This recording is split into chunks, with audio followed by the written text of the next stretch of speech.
السلام علیکم ورحمۃ اللہ وبرکاتہ. رب اشرح لی صدری ویسر لی امری واحلل عقدۃ من لسانی یفقہوا قولی. اللہم فقہنی فی الدین، اللہم فقہنی فی الدین، آمین یا رب العالمین. 80% لوگوں کی سورۃ الفاتحہ جو ہے وہ بالکل غلط ہوتی ہے، بالکل غلط پڑھتے ہیں. میرے پاس جتنے بھی اسٹوڈنٹس قرآن مجید پڑھتے ہیں یا جتنے بھی مستورات میرے پاس قرآن مجید پڑھتی ہیں، تو ان میں سے 80% لوگوں کی جو ہے وہ سورۃ الفاتحہ غلط ہے.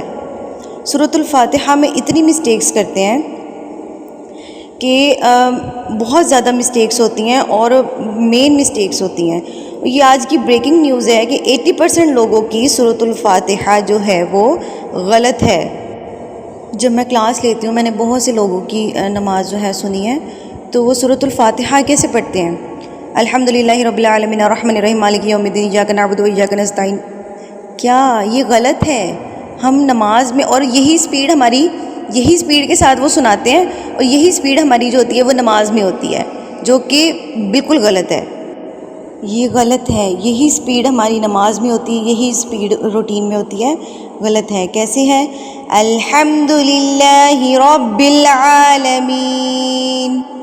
الحمد، اگر آپ اس کو، اس کا مطلب ہے الحمدللہ رب العالمین، تمام تعریفیں اللہ کے لیے ہیں، للہ، اللہ کے لیے. اور جو غلط ہے، وہ غلط کیسے پڑھتے ہیں؟ الحمدللہ رب العالمین. یہ غلط ہے.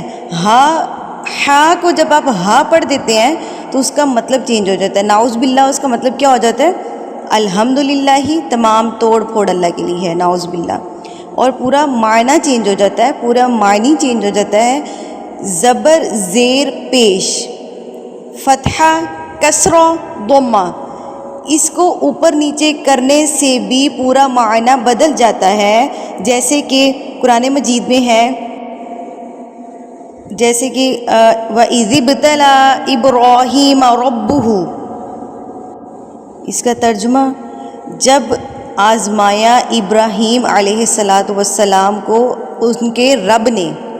تو جب آپ پڑھ دیں گے اس کو وَإِذِ ابْتَلَىٰ إِبْرَاهِيمَ رَبَّهُ، جب آپ با کے اوپر زبر لگا دیں گے تو اس کا مطلب نعوذ باللہ چینج ہو جائے گا کہ ابراہیم علیہ السلام نے، اور جب ابراہیم علیہ السلام نے آزمایا اپنے رب کو، نعوذ باللہ، مطلب چینج ہو گیا.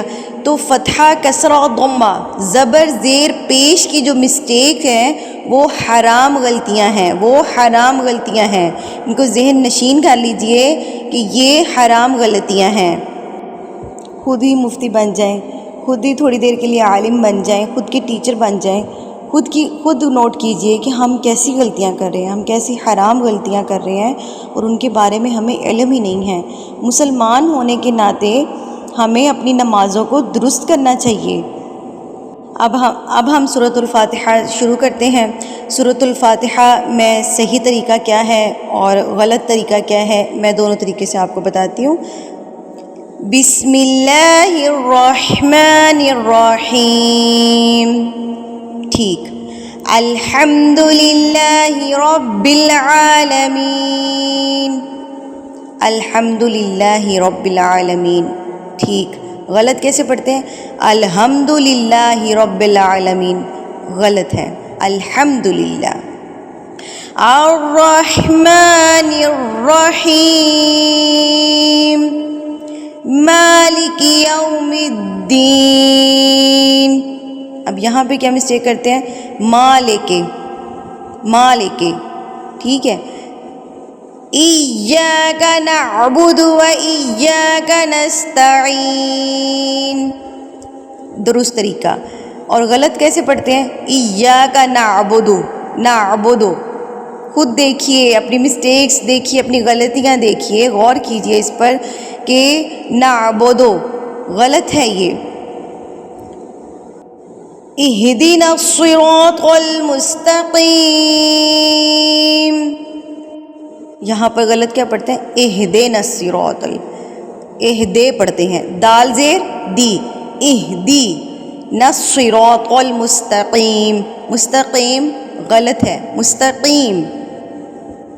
صراط الذین انعمت علیہم غیر المغضوب علیہم ولا الضالین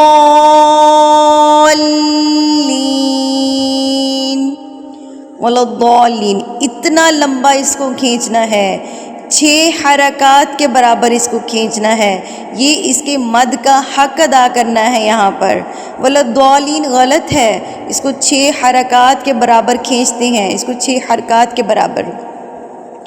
چھوٹی سی ویڈیو جو ہے آپ کی اصلاح کرنے کے لیے بنائی ہے. اگر آپ چاہیں تو اس کی اصلاح کیجئے، اور اس سے آپ کی نمازیں تب بھی بہترین ہوگی جب آپ اچھے بچے بن کے اچھے بچوں کی طرح اپنے قاری صاحب کے پاس جائیں گے، ان سے کہیں گے کہ قاری صاحب ہماری نمازیں ٹھیک کر دیجئے، ہماری نمازیں غلط ہیں. اور یہ چیز صرف ان کے لیے جو نماز پڑھتے ہیں، جن کو اپنی نمازوں کی فکر ہے، یہ ان کے لیے. جو نماز نہیں پڑھتے ہیں ان کے لیے تو ہم صرف دعا کر سکتے ہیں. ہم دعا کر سکتے ہیں کہ اللہ تعالیٰ ان کو نماز پڑھنے کی توفیق عطا فرمائے، اللہ تعالیٰ ان کو جو ہے اپنی نمازوں کو ٹھیک کرنے کی توفیق عطا فرمائے. اس ویڈیو کے ذریعے میں جو اپنا پیغام پہنچانا چاہ رہی ہوں، امید کرتی ہوں کہ آپ لوگوں کو بہت اچھی سمجھ آ گئی ہوگی. لیکن اپنے قاری صاحب کے پاس جائیے، اچھے بچوں کی طرح جائیے، ان سے کہیے ہم نے نماز اپنی ٹھیک کرنی ہے، ہماری نماز ٹھیک کیجیے. وآخر دعوانا الحمد للہ رب العالمین. السلام علیکم ورحمۃ اللہ وبرکاتہ.